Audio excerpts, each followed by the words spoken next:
रास क्रीड़ा में गोप सुंदरियों, श्याम सुंदर तथा श्री राधा की छवि का वर्णन। श्री गर्ग जी कहते हैं, राजन, श्री हरि के वेणु वादन से निकला हुआ गीत अत्यंत प्रेमोन्माद की वृद्धि करने वाला था। उसे सुनकर समस्त व्रत सुंदरियों का मन प्रियतम श्री कृष्ण के वश में हो गया। वे घर का सारा कामकाज छोड़कर व्रज में चली आई। राजन, जिन्हें पतियों ने रोक लिया, वे भी प्रियतम श्री कृष्ण के द्वारा हृदय हर लिए जाने के कारण स्थूल शरीर छोड़कर तत्काल श्री कृष्ण के पास चली गई, जिस पर सुनहरा दुकुल बिछा हुआ था। उस सिंहासन पर उसके मध्य भाग में श्याम सुंदर नंद नंदन श्री सुंदरी राधिका के साथ बैठे थे।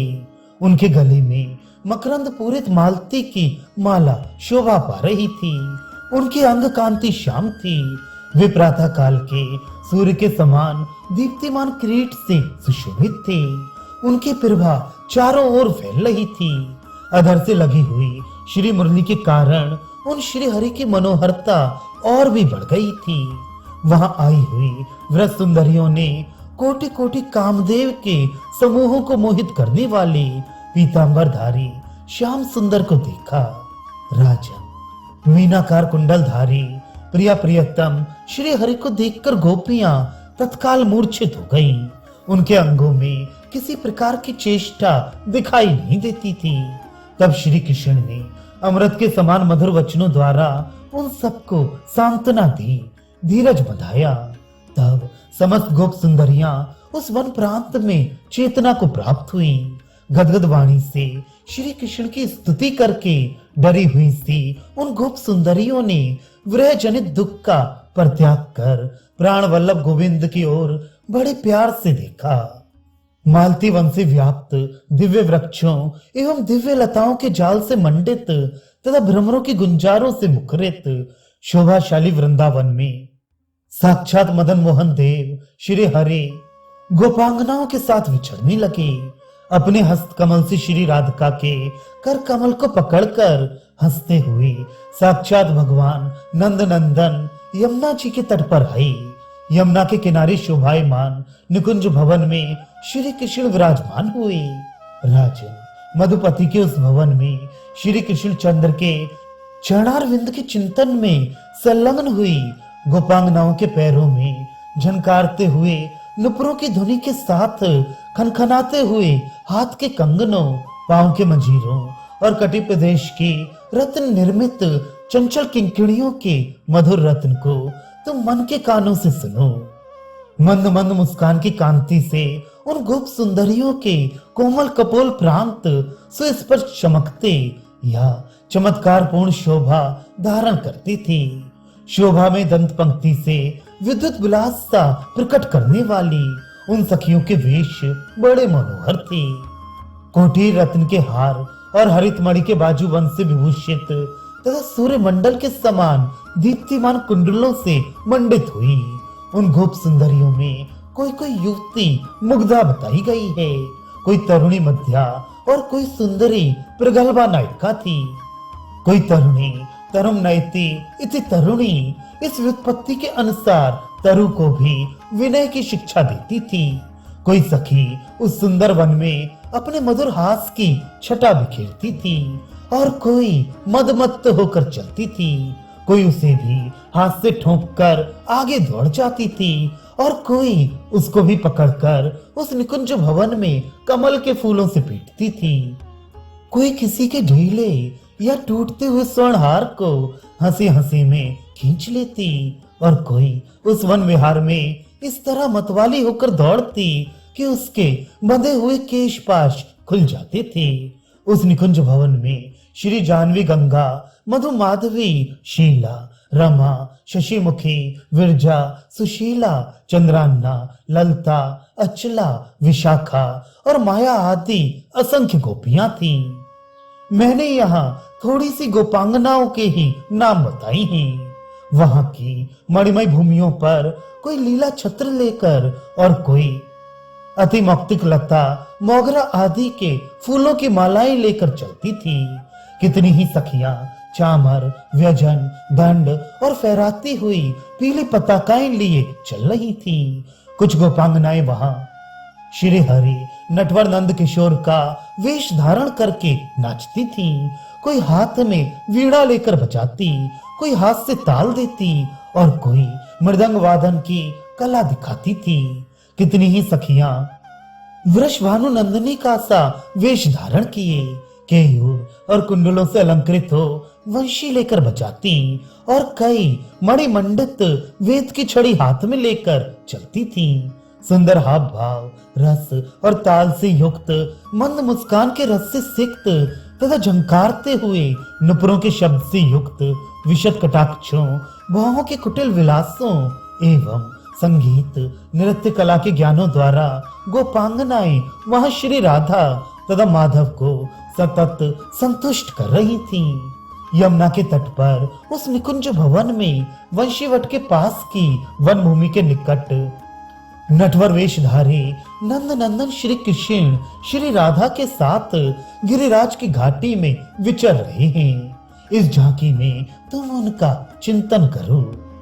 श्री पद्मराग मणि के समान अरुण आभा वाले चमकीले नखों से जिनके चरणार विंद उद्दीप्त जान पड़ते हैं, जो अपने पैरों में झंकारते हुए नुपुर धारण किए हुए हैं, जिनके संपूर्ण अंग देश से दिव्य दीप्ति झर रही है, जो विचरण काल में अपने लाल लाल पाद तलों से भूप्रदेश को अरुण रंग से रंजित कर रहे हैं। शोभाशाली चरण पराग की सुंदर कांति बिखेरते हुए इधर उधर टहल रहे हैं, जिनका युगल जानू देश लक्ष्मी जी के कर कमलों द्वारा सब ओर से लालित हुआ दुलारा जाता है, जिनके रंभा के समान जांघों पर पीतांबर शोभा पाता है, जिनका उदर भाग अत्यंत कृश है, नाभि सरोवर रोम वाले रूपी भ्रमरों से सुशोभित है, जो उदर में त्रिवेणीमय 3 रेखा धारण करते हैं, जिनका वक्ष स्थल भृगु के चरण चिन्ह तथा कौस्तुभ मणि से अलंकृत है, श्री वत्स चिन्ह एवं हारों से अत्यंत रुचिर दिखाई देता है, जिनके श्री अंगों की कांति नूतन मेघमाला के समान नील है, जो रेशमी पीतांबर धारण करते हैं, जिनके विशाल भुजदंड हाथी के सूंड के समान प्रतीत होते हैं, जो रत्न में बाजूबंद और मणि में कंगन धारण करते हैं, जिनके एक हाथ में दिव्य कमल है तथा दूसरे हाथ में दिव्य शंख कमल पर विराजित राजहंस के समान शोभा पाता है, जो शंखाकार ग्रीवा से सुंदर दिखाई देते हैं, जिनके कपोलों का मध्य भाग अत्यंत शोभाशाली है, ठोड़ी का भाग गहरा है और दांत कुंद के समान चमकीले हैं।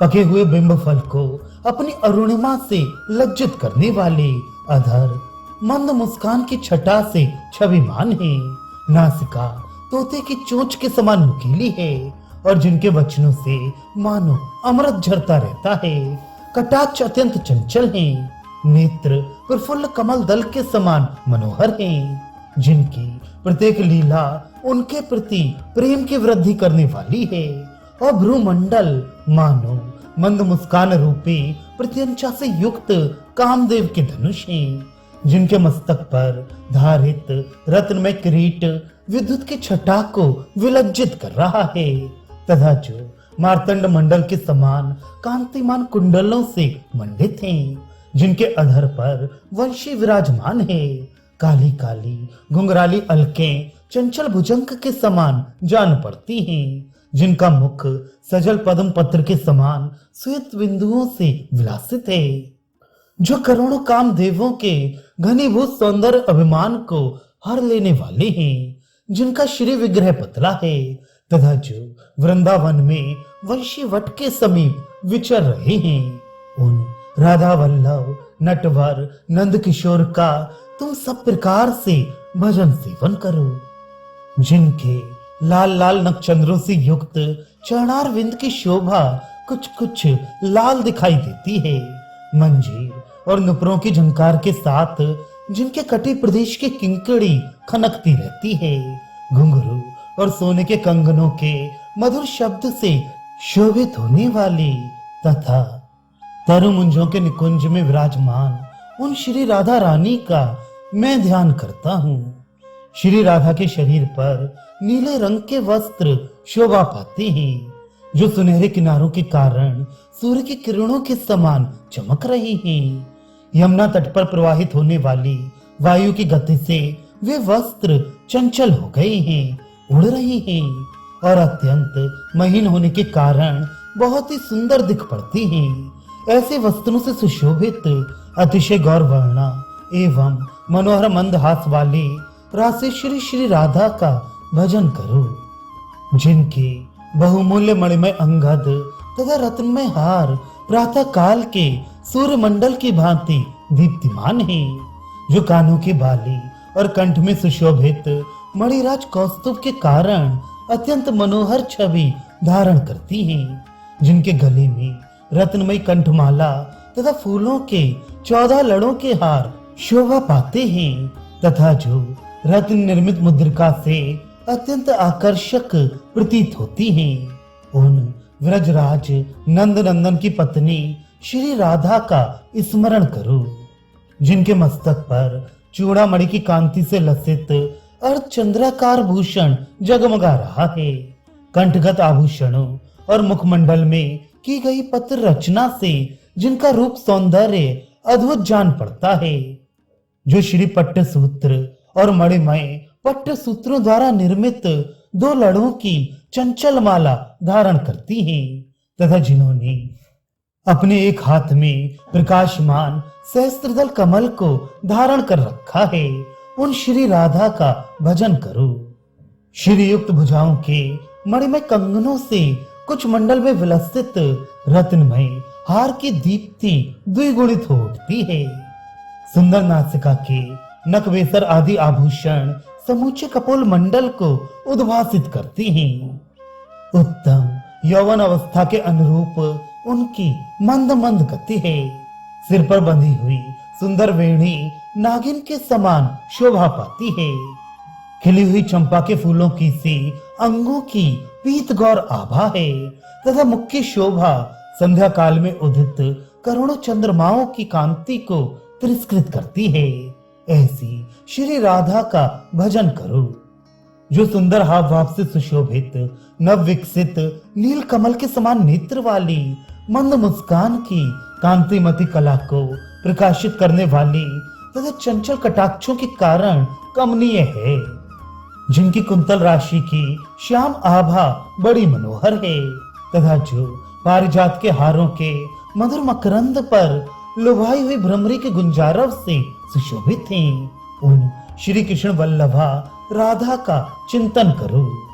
श्री खंड चंदन केसर पंक तथा अगरू मिश्रित जल से जिनका अभिषेक हुआ है, भाल देश में जो कुमकुम की वेणी धारण करती हैं, तथा जिनके मुखमंडल में रुचिर पत्र रचना के रूप में विचित्र चित्र चित्रित किया गया है। कल्प वृक्ष के पत्रों के समान जिनकी रुचिर गौर कांति है, तथा जो नेत्रों में पूर्ण रूप से अंजन की शोभा धारण करती है, उन गजगामिनी पद्मिनी नायिका रासेश्वरी श्री राधा का भजन करो। ऐसी रति से भी अधिक सुंदर श्री राधा को साथ लेकर श्री कृष्ण निकुंज वन की शोभा देखने के लिए जब जा रही थी, तब वहां गोपांगनाएं मणिमय छत्र धारण किए मनोहर चंवर लिए तथा फहराती हुई पताकाएं ग्रहण किए उनके साथ साथ दौड़ने लगी। आदि पुरुष नंद नंदन उत्तम दैवत और मध्यम आदि स्वरों से 6 राग तथा उनका अनुगमन करने वाली 36 रागनियों का ललित वंशी रव के द्वारा गान करते हुए चल रहे थे। ऐसे श्री कृष्ण का ध्यान करो, जो श्रृंगार वीर करुण अद्भुत हास्य रौद्र विभत्स और भयानक रसों से नित्य युक्त हैं। व्रजवधुओं के मुखार विंद के भ्रमर हैं, और जिनके युगल चरण योगीश्वरों के हृदय कमल में सदा प्रकाशित होते हैं। उन भक्त प्रिय भगवान का भजन करो, जो समस्त क्षेत्रों में क्षेत्रज्ञ रूप से निवास करते हैं, आदि पुरुष हैं, अधियज्ञ स्वरूप हैं, समस्त कारणों के भी कारणेश्वर हैं, प्रकृति और पुरुष में से पुरुष रूप हैं, तथा जिन्होंने अपने तेज से यहाँ समस्त छल कपट काम कैतव को निरस्त कर दिया है, उन सर्वेश्वर श्री कृष्ण हरि का भजन करो। शिव, धर्म, इंद्र, शेष, ब्रह्मा, सिद्धिदाता गणेश तथा अन्य देवता आदि भी जिनकी ही स्तुति करते हैं, श्री राधा, लक्ष्मी, दुर्गा, भूदेवी, विरजा, सरस्वती आदि तथा संपूर्ण वेद सदा जिनका भजन करते हैं, उन श्री हरि का मैं भजन करता हूँ।